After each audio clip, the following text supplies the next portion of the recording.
All right, this is going to be a little intro to the project that I'm working on. Maybe a little primer on how I put these together. It's not meant to be by any means a complete tutorial on how to use Bezier curves or cutting the shapes out of the 2D geometry. Because I'm going to use the Bezier curves to cut out those shapes like I do with those designs that I trace over. So I start off with that 2D plane as you saw and scale it up kind of how I may need it. And I'm just going to go ahead and add a Bezier curve. And with that Bezier curve, just kind of keep expanding on it and adding to the points and drawing more lines. And I'm not quite sure what I'm doing here. Just going to come up with a quick little demo shape. And you can see the Bezier curve has that handle. That handle will allow you to adjust the appearance and the shape or that flow of that curve based for that segment. You can see there kind of twists there, and there are different types of handles that you can use. There you go, automatic. Automatic is going to kind of calculate a smooth curve around that point relative to the other points, and then you can split them up into different types of um, vectors with different parameters with a hard pointy corner like I just did there. So we're just going to come up with a sawtooth bottom here. I think I got an idea of what I'm going to do. So we're going to mix it up with that organic curves or the smooth curve with some hard pointy edges. And you select in between the two vertexes and subdivide it. I haven't figured out how to. It would be cool if you could just apply a point wherever you needed to. I have not figured out how to do that. So what I do is I select the 2 points where I want a point to go in between and just shuffle it around. Seems to work good enough for now, but it seems like a hacky workaround. All right, and I'm just going to keep repositioning these things into the shape that I'm going for, and you can kind of guess what I'm going to do here. We have the beginnings of a ghost monster, and I'm just going to go ahead and pop in some eyes. So if you have that Bezier line selected and in edit mode, you can just keep drawing and adding lines, and it will be bundled into that object in the what is it, in the right hand pane there. You can see where the blue line has Bezier curve selected, and all these separate pieces, even though they look separate, are all part of that same data set for that curve. And there we go, we got two eyes. Now, this is the basis for our cut that we will be applying to that plane below. I'm just going to make a couple copies of it. And we'll have Inky. We already got Blinky. We got Clyde, and then Sue, right? So here we go. And now you got to do this face on based on the direction that you're coming from. So if you have it at an oblique angle like that, it will actually apply that perspective to the cut. So right there, it would laser cut that in that sort of 45-degree against that plane. So keep it clean straight up and down. Edit. You're going to go and edit your plane or select your plane. Or no, first of all, here we go. We got to convert our curve into a mesh. Hold the phone. All right, so there we go. So that curve now becomes, so that Bezier curve now becomes a mesh, and you no longer have the mathematical interpolation of the line between the vertexes, but it is all segments and vertices making up a geometry or a mesh. All right, so now you have to do that. That's crucial before you do the cut to convert that Bezier to a mesh. So we select our plane, we hit tab to edit that plane, and now we're going to select our cut object, which is going to be our ghost monsters. And then up here, there's a couple ways to get to this option. Is going to be that knife project. And there it is. And just making sure I got everything squared away. There's our cut. And we can hide our outline for now. And we'll look at that again to see how that turned out. And we got our ghost monsters cut into that plane. So now what we can do is just remove the parts that we don't need. or if there was an outline or something like that, we could keep that distinct to the rest of the shapes that the ghost monsters are surrounded by. So that square could be the frame, for instance, if that's what you were going for. But we would still need to do this next step, which is setting them as their own objects. All right, we're just gonna get rid of all this garbage or extra. You may want it, depending on what you're up to. And get rid of these eyes.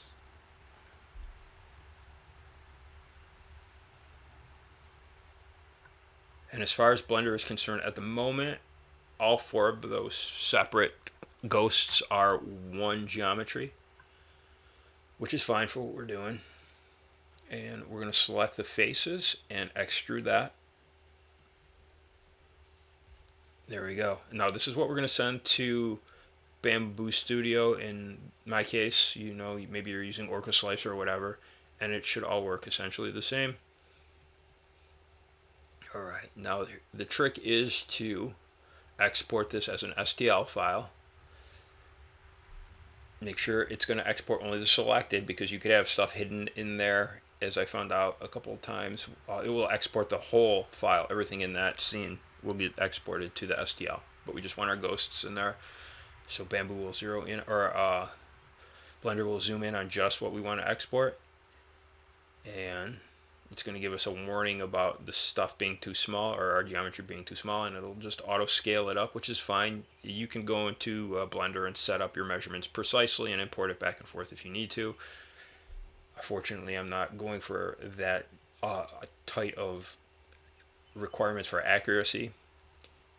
All right, so you can see it all is one piece as far as the editor is concerned. Now what we're going to do is cut these up into separate objects, and this is how I make those designs. So each colored segment or each colored chunk would be its own shape, and that's something I figured out I had to do to keep the colors pure for that given section. So if you had a chunk that would be a blue sky or a green fish scale or whatever, from the top surface of the geometry to the bottom surface of the geometry, it wouldn't be the same continuous color. In the middle, it would kind of blend in with a different color, maybe the color adjacent to it. And it was because it was all it was just color it was just doing the color of the faces. It wasn't coloring the whole geometry from top to bottom for that specific section of the shape that we wanted it to. So by separating them into separate shapes like that and then coloring them out, it will cause it to work just like we need, like separate pieces of stained glass held together by the lead and solder. So I just go ahead and color this stuff in Bamboo Studio. What did I do there? Oh, I think I sliced it prematurely. There, come on, finish it, go away. All right, back to it. Here we go, and we're just gonna color it. Pick another color.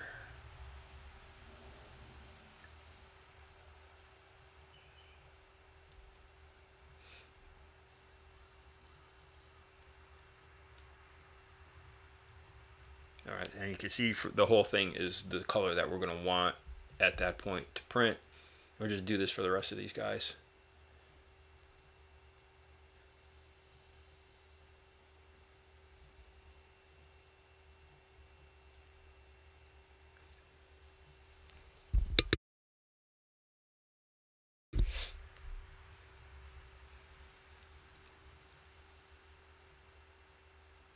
Now I'm just throwing colors on there that I have set up on there. They are not Pac-Man accurate by any stretch.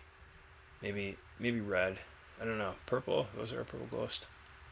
It's been a long time since I've looked at Pac-Man. All right. So that's what we got, and you can see the gray one did not color all the way through. But that's fine for our demonstration here. So each one of those pieces will print out as their own distinct piece, and that's what we're going to do here with this model. But first of all, is a little bit about that image. Is another Stable Diffusion generated image. So I just type in, draw me a dragon on stained glass, and I think I was running a model called Crystal Clear with 4 billion parameters on my locally on my laptop. So you can do this stuff locally. You don't need the big guys to do it. Um, it's just setting up Stable Diffusion is about as fun as sawing off your hand. All right, we're just gonna blast through all this detail.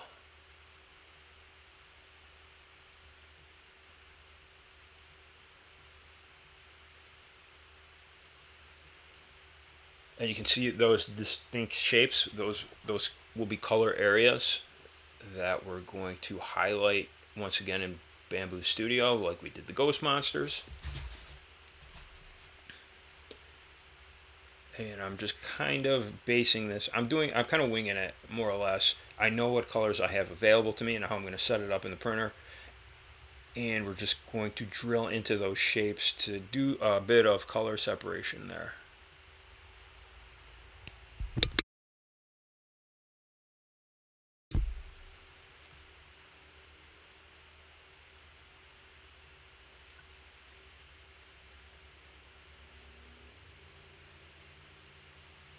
And we definitely won't have all that shading and apparent contour that shading and value lends itself to.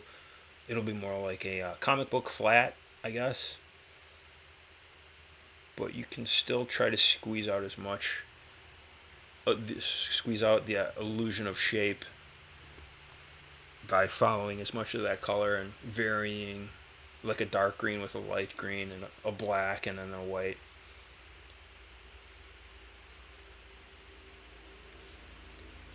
And then we're just going to do the same thing we did with the Ghost Monsters and highlight this finished Bezier curve and apply a cut to it. Of course, after we set that to turn that to a mesh. So we got that more or less set up, or I think it's coming along. Just tightening up these eyes around that brow region. And I do got this glow in the dark filament that I have not used. I'm going to give it a try for the outline when it prints, at least in one of the versions.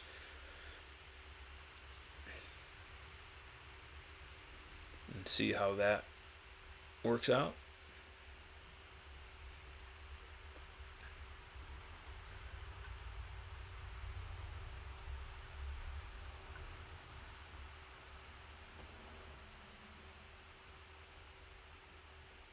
So we're coming along there. You can see that outline, roughing it out with the eye. Now the eye might be kind of small. I'm curious to see how it will handle that tiny level of detail, because that might be about from the front of the eye to the back of the eye, maybe less than a centimeter. Depending on how big I put it on the plate, either way, I don't think it would. I could make it large enough where that would be significantly huge and not have to worry about it. I'm using a 4mm nozzle with translucent PLA. That is my intention anyway.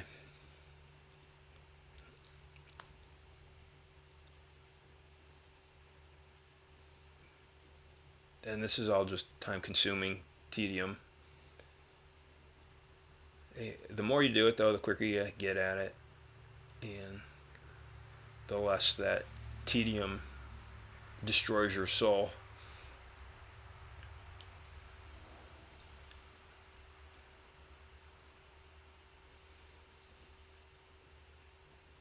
Alright, we're coming along. And you can tell it's AI because that I'm not sure that tail makes much sense coming off. Maybe it's kind of coming off the coming off the wing or the main body, or it's behind the wing, but it's twisted up. It still kind of plays out nice with that whole dragon image. It's got a very dragony, serpenty, lizard sort of look, and it's not perfect, but I dig it. I like it. I like some of the flaws in the AI imagery. There we go. So this is just kind of a test run in Blender to see how the colors would play out. This doesn't necessarily reflect how the filament would look, but we're getting there. All right. Whoops. let me take it from the top. I think what happened was I lost my recording and had to kick it off again. Okay, here we go. So that's the outline. That's what it would just look in black and white, and that black part would be the glow in the dark piece. So we're going to give that a shot, and we're just going to build up our color segments that we had. And once again, this is still in Blender, so I'm experimenting completely.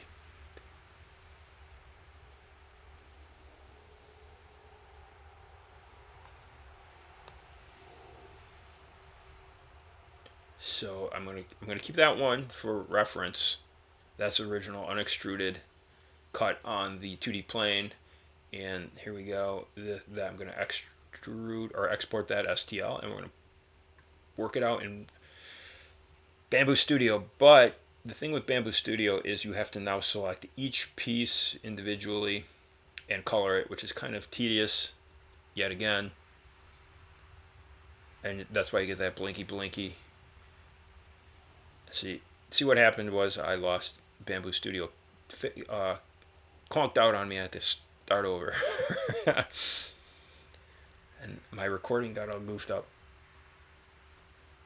Alright, once again, we're just selecting our shapes and coloring it, taking it from the top, I think.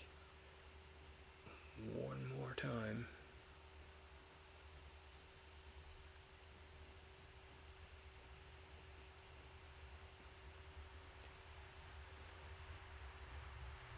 Now, for some reason, those shapes hold together really good. I wasn't sure how that was going to work out when I first started experimenting with trying to get a good print, but it does. I mean, they're all separate pieces and they hold together. So this is what we're going to end up sending to the printer. And I'm comparing it to Blender versus Bambu Lab, just kind of getting a reference. All right, so here we go. That's what it was looking like when finally printed. This is what it looks like with some backlight. And then coming up is the glow-in-the-dark one. Hard to get a good picture, but that's what we got. So if you stuck around this long, I greatly appreciate it. I'll keep doing these, so try to stop by again. Thanks for your time.